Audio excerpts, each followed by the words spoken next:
Hi students, today we are going to talk about Lost Spring, the stories of stolen childhood, written by Anis June, an Indian journalist come writer. I'm going directly to the text. Sahib-e-Alam means Lord of the Universe. He is unaware of what his name represents. He roams the streets with his friends, an army of barefoot boys who appear like the morning birds at December at noon. We are going to see a story about a man from Udupi. As a young boy, he would go to the school past an old temple where his father was a priest. He would stop there and would pray to the goddess for a pair of shoes. Udupi is a temple in South Karnataka, north of Kerala, where Mookampika temple, where Sri Shankaracharya was there, and also a Sri Krishna temple is there, very famous. And here he's talking about the goddess, so probably he's talking about Mookampika temple. 30 years were lived a new priest. There were red and white plastic chairs, and a young boy in grey uniform wearing socks and shoes arrived panting, and he had shoes in his leg. So here the author says that the boy is wearing shoes for which another boy had really prayed, but here the goddess has not granted the prayer because the young sons, like the son of the priest, are wearing shoes, but many others, like the rag pickers, remain shoeless. Then she is talking to us about Simapuri. Simapuri, as the name indicates itself, is on the periphery of Delhi. Simapuri means a puri or a city at the excerpts or outskirts of Sima, or at the border of Delhi. Delhi is the capital city of India, but it is miles and miles away from it. This is a city, and Simapuri is full of rag pickers and people who are ruralites. Those who live here are squatters who came from Bangladesh back in 1971. That was during the time of partition. Sahib's family is among them. Simapuri was in wilderness, but it is not empty, full of the people, but still it is wild. In structures of mud with roofs of chimney and tarpaulin, nose without sewage, drainage and running water, 10,000 rag pickers live there. They have lived here for more than 30 years without an identity, without permits, but with ration cards that get their names on voters list and enable them to buy grain. Now she comes to a very important fact. Food is more important for survival than an identity. If at the end of the day we can feed our families and go to bed without an aching stomach, we would rather live here than in the fields that gave us no grain. So a group of women in tattered saris, when I asked them why they left their beautiful green hills and rivers. So the final problem is not enjoying the beauty of the village, but wherever they find food, they pitch their tents that become transit homes or temporary homes. Children grow up in them, becoming partners in the survival. And survival in Simapuri means rag picking, Stacey. Through the years, it has acquired the proportions of a fine art. It has become a sort of fine art, artistic. Garbage to them is gold, because they scrounge for the gold in them. For elders, the garbage is their daily bread. A roof off their head, even if it's a leaking roof, they are happy with it. But for children, it is even more. For them, it is treasure. So garbage has a different meaning from what it is to their parents. It is wrapped in wonder for the children, and for elders it's mean a survival. It's a means of survival. Sahib soon gets employed in a tea shop. He is carrying a large steel canister, but he has lost that carefree look in his eyes. The bag was his, but the canister belongs to the man who owns the tea shop. And now Sahib is no longer his own master. The steel canister seems heavier than the plastic bag he would carry so lightly. Next, we're talking about the glass furnaces in the glass industry, or the bangle factory, bangle manufacturing, which is a small scale industry there. It is illegal for children like him to work in the glass furnaces with high temperature, in dingy cells without air and light. That if the law, if enforced, could get him and all those 20,000 children out of the hot furnaces where they slog their daylight hours, often losing the brightness of their eyes. Mukesh was one among them, and Mukesh's grandmother, who has watched her own husband go blind with the dust from the polishing of the glass of the bangles, is there as a symbol of the frustrated family member of the bangle industry. It symbolizes an Indian woman's suhag, auspicious in the marriage. That's a bangle. But it will dawn on her one day suddenly when her head is draped with a red veil, her hands dyed red with henna, and red bangles rolled into her wrist. For each and every young woman, that it's a symbol of suhag. She will then become a bride.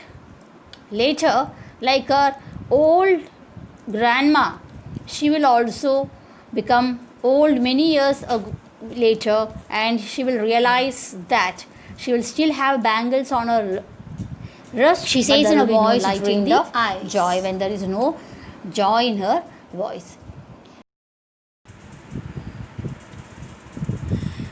She has not enjoyed even one full meal in her entire lifetime. That's what she has repeated. Her husband, an old man with a flowing beard, says, I know nothing except making bangles. All I have done is make a house for the family to live in. Hearing him, one wonders if he has achieved what many have failed in their lifetime. That is, he has a roof over his head. The cry of not having money to do anything. So, except the author making bangles. Asks her, why not they organize themselves into a cooperative? A group of young men who have fallen into a vicious circle of middlemen who trap their fathers and forefathers are the immediate image that comes to our mind. The problem is that even if they get organized, they'll be hauled up by the police, beaten and dragged to jail for doing something illegal. The problem with them is that there is no leader among them, no one who could help them see things differently. The fathers are as tired as they are. They talk endlessly in a spiral that moves from poverty to apathy to greed and injustice. So according to her, the greed and injustice happens because of the poverty. Much of the criminal records also prove that. It is poverty which really persuades them to do these works or illegal works. Listening to them, she sees two distinct worlds. One of the family caught in the web of poverty. It is burdened by a stigma of caste in which they are born.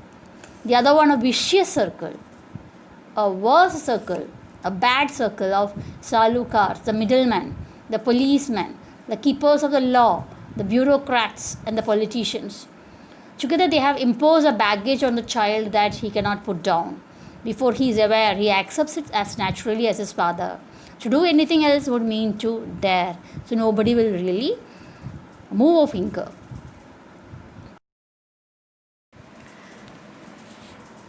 Quite different from others, she sees hope in Mukesh, because Mukesh decides to have a different trade. That is, he wants to be a motor mechanic. He repeats, he will go to a garage and learn. But the garage is a long way from his home, and he says that he will walk towards it. Do you also dream of flying a plane? He says he doesn't say anything, and after a long silence he says no, because he has never seen a plane in Firozabad. So naturally there is no idea for him regarding how a plane would be. So his dreams ends there to become a motor mechanic. And thus they lose their spring season, one of the best time in their life. Some of the questions which are there in the text is this: what could be the reasons for the migration of the people from Dhaka to Simapuri?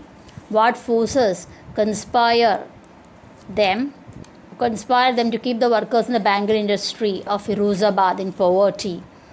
How can Mukesh realize his dream is another question. Textual question these are. Mention the hazards of working in the glass bangles industry. Why should child labor be eliminated and how? It's another question. One of the answers you can say by saying about the midday meal. And regarding the reasons of migrations, can be poverty, they are going in search of food and work.